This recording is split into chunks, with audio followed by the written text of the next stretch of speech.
Welcome to Past People. Please subscribe to support these videos. The afterlife of Catherine Howard.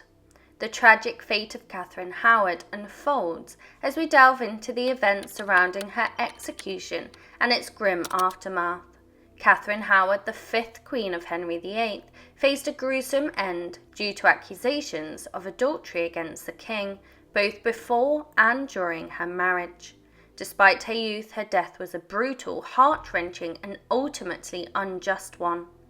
In this narrative, we won't dwell on the reasons behind Catherine's demise.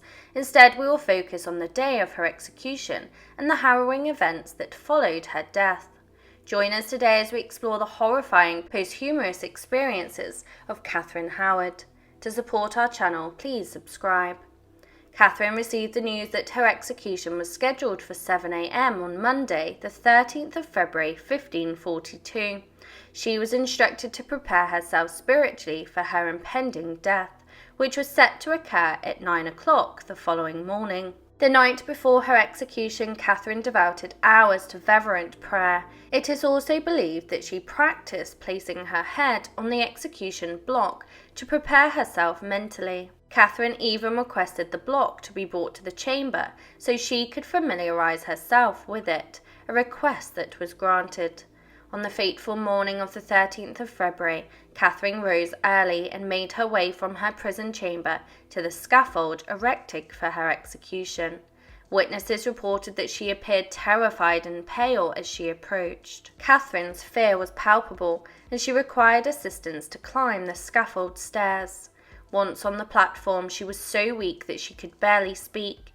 Despite her distress, she acknowledged that she deserved 100 deaths for offending the king, who had shown her great kindness.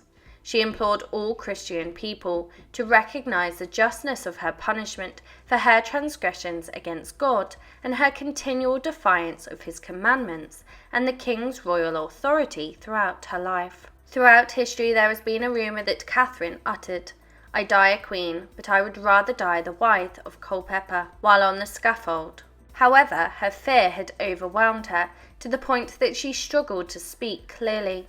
The executioner then provided her with a blindfold, which she placed over her eyes. As Catherine had rehearsed the night before, she knelt down and positioned her head on the block. A large crowd had gathered to witness her execution, and there was an audible gasp as the executioner, wielding an exceptionally sharp axe, prepared to strike.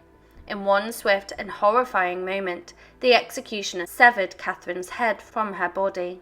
At this moment, the executioner, in a gruesome display, lifted Catherine's head by her hair and removed her blindfold. He raised her lifeless face before the crowd and declared, "God save the king." Afterward, Catherine's lifeless body was entrusted to her attendants, who covered her with a sombre black cloak. She was then taken to the chapel of St. Peter and Vicula, a place constructed during the Tudor era.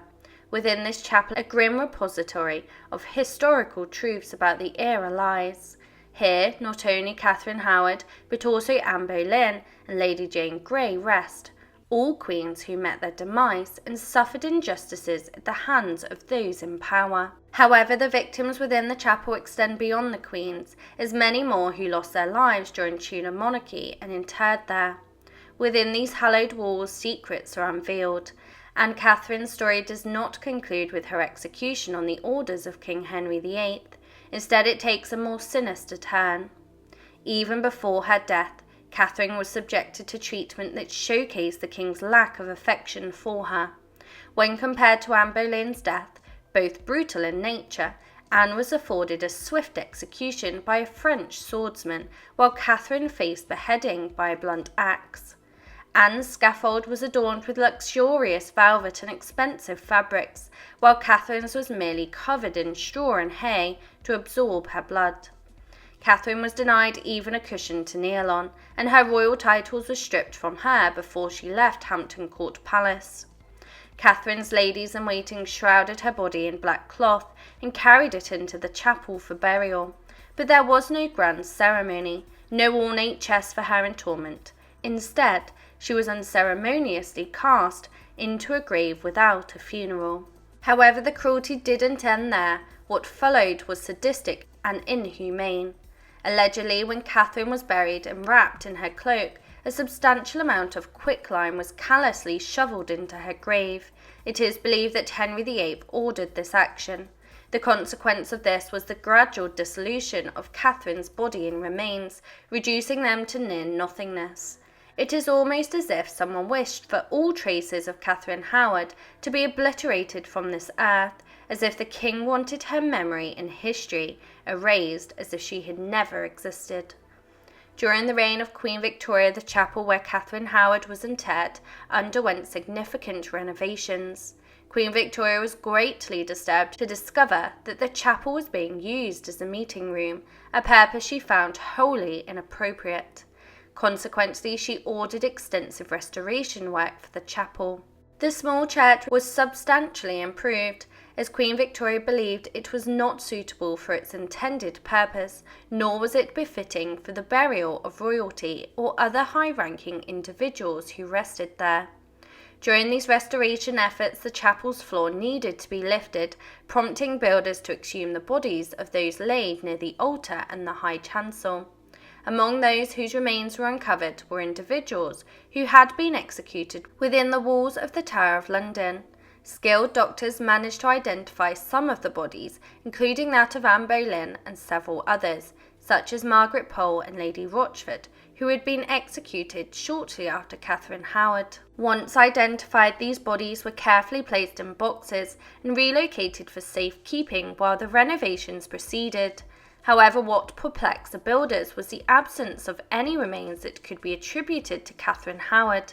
It had been assumed that she was buried in close proximity to the high altar due to her societal status. Typically in churches, the most significant burials are beneath or near the altar. The absence of Catherine Howard's remains strongly suggests that quicklime was used to accelerate her decomposition after her execution. In close proximity to the resting place of Margaret Pole, the Countess of Salisbury, several eroded bones were discovered, possibly due to the effects of lime, but they could not conclusively be linked to Catherine Howard. To this day, Catherine's remains remain undiscovered. Nonetheless, inside the chapel of St. Peter and Fecula, next to Anne Boleyn's resting place, Catherine's cousin, there lies a plaque displaying her coat of arms and bearing her name. Quicklime, a potent chemical, would have quickened the decomposition process if it was used on Catherine's body, leaving little trace of her remains. It is truly heart-wrenching to contemplate the fate of Catherine, who in her youth became a victim of the ruthless and infamous King Henry VIII. While it cannot be denied that her relationship with Thomas Culpeper was inappropriate, it became evident that she shared more common ground with the courtier than with the grotesque king to whom she was wed. The Victorians lent credence to the theory that Catherine's remains were concealed with quicklime. However, some historians propose an alternative possibility, suggesting that her body might have been misidentified as Anne Boleyn's. Catherine's life was marked by horror, sadness, and brutality, but her treatment following her death can only be described as abominable, terrifying, and reprehensible. The memorial marker within the chapel serves as a tribute to the former Queen Consort. However, the truth remains that although Catherine's body was never recovered, there is a possibility that she rests somewhere beneath the church floor, a place yet undiscovered. Catherine met her tragic end at the hands of an executioner under the orders of a tyrannical king when she was just 18 or 19 years old. She was a young woman filled with potential, a stark reminder of what might have been had she never crossed paths with the king. Unfortunately, her marriage proved to be a catalyst for her transformation into a tragic victim, subjected to the malevolent forces at play.